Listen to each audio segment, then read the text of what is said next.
और एक अहम खबर, प्रयागराज के एक गौशाला में 35 गायों की मौत, इंतज़ामिया पर लापरवाही का इल्ज़ाम।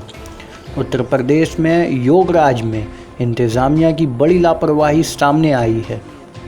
प्रयागराज के बहादुरपुर ब्लॉक के कांडी गांव में वाक़या गौशाला में 35 गायों की मौत हो गई है।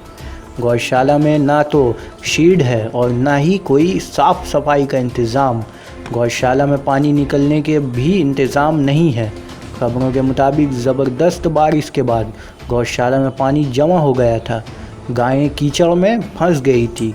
हालांकि इंतज़ामिया ने गायों की मौत की वजह बिजली गिरना बताया है।